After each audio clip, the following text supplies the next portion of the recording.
and they created hybrids, and they corrupted human DNA.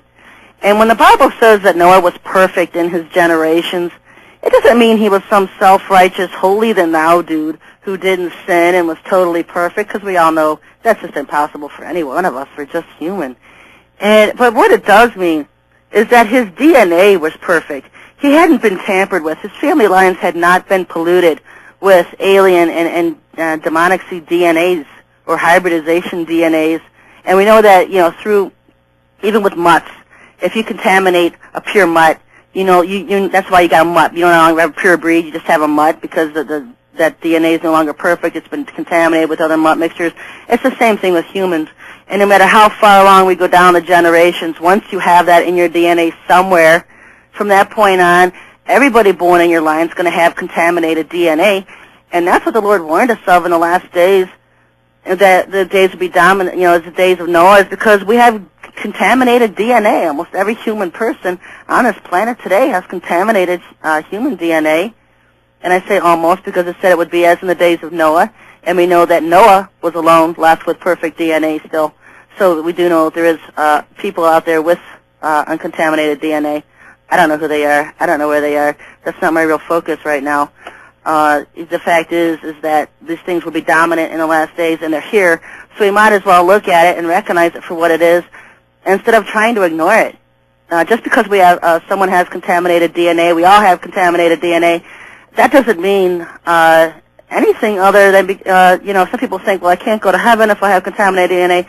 Well, that's a lie from the pit of hell. The Lord died us all. His blood is sufficient to cleanse us and restore us from any kind of contaminations or sins or generational curses. And that's basically what those amount to, is generational curses. We have no control over our DNA.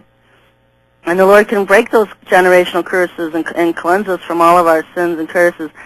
And so our power in forgiveness and redemption is always has been and will remain in the Lord. And so we have no fear of, some of you out there thinking, well, I've got this RH negative or this rare bloodline, or I'm not like everybody else. I've got, so-and-so. Don't worry about it. I got emails from people about that. And you know what? The Lord is just, He redeems us all. He came to redeem us, and that's what He does, and He will. And so don't let Satan pound that into your head. It's just a waste of time. Another thing that's dominant is the fact that in Noah's day, where a lot of it was on the surface, where there was much surface corruption, where they were seen. I mean, people could visibly see these hybrids and these aliens. And that's coming, folks. That's coming here in our day, in the last days, when the veil is lifted. We will see them. We will see them as surely as the Canaanites and all of them saw them and mixed with them freely, both just social interaction and physically. And this stuff's going to happen again. It's coming. The Lord has been telling me for months and just trying to impress on me exactly what these last days are going to be like, and it's mind-boggling to try to put it into words, what He has shown me in the Spirit. And so a lot of people, I'm getting emails of people waking up saying, look, I was watching Edwards on TV, and I swear I saw his eyes slit into snake pupils, or one guy who was sending emails out stating that he saw, when he went to take a drink of water, a snake forked tongue slither out of his mouth. People are becoming more aware. And, I don't know if it's just so much as it's just getting so much obvious now to where people can see it because the veil is lifting. We know it's going to lift.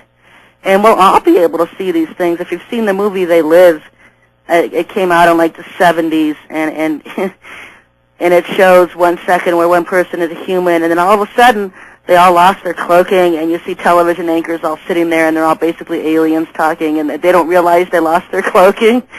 And these aren't just fiction movies. These are warnings. These are, hey, this is coming. And not everything is. I'm of the mode anymore where I don't even think there is fiction. There's just such a fine line. What is fiction? I mean, where do you have, if fiction is a figment of the imagination, it has to come from somewhere. It comes from your mind. So how do you think of these things? How do they really just come up to your mind? Are they really figments of imagination? Are they things that you're possibly stretching from things that have already existed? We know that the government, when you work for the government, you sign these clauses as part of your contracts and just working with them for security clearances and such, and they are not allowed to speak of the things that they see or they do based on national security clearance and issues. But what they can do, and when they come out and they want to write a book, is that they can do so, but they have to do it in fiction format. And so some of the best reading out there is just fiction, because a lot of truth is being told in fiction formats today. And what that does, though, to a lot of people who would rather sleep and not recognize and have to deal with these issues, is to think, oh, it's just fiction, it's not real. Well, use wisdom, use discernment. There's a lot of things coming down the pike in fiction format that we need to go back and look at, because once you're into this and you know that so many things are true, you can look at the Stephen King movies or the Star Wars series.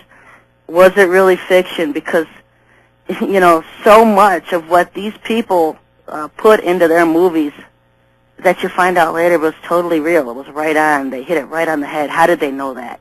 And because they're above us. A lot of these people are way advanced in knowledge of their times than we are.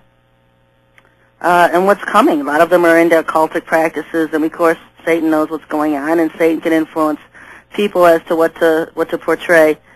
And humans that are mingling with Satan, and the Satanists and those who worship him, and have insight as to what is really going on behind the scenes, because so much is kept from the public. They create this painted box where you grow up, you go to school, you live in a house with a white painted fence, and you have 1.5 kids, and you live the slavery life. That's the one they want you to see. That's the one they want you to do. Don't make waves getting into anything else, because they're busy working behind the scenes to bring the Antichrist to power, which is Satan to power. And they do this through public conditioning. Hollywood does it. They're conditioning you for aliens, for the paranormal, for the supernatural. They're conditioning you so that when it does come about, there's not such a worldwide total panic. Okay, so it's like a slow conditioning process.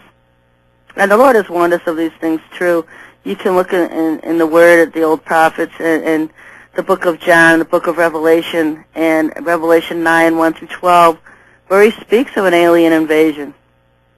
And I could get into more scriptures. I have a book coming out in January.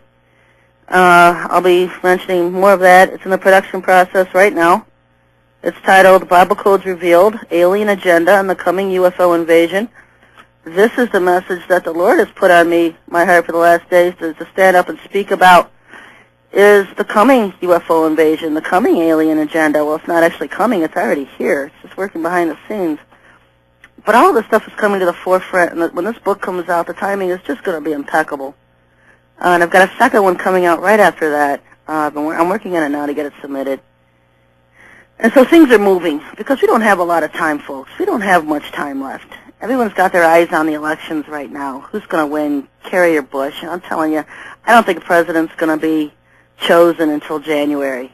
I don't think we're going to have this normal election where we're going to be hearing acceptance speeches on the night of November 2nd. I really don't think that's going to happen. I don't think anybody. It's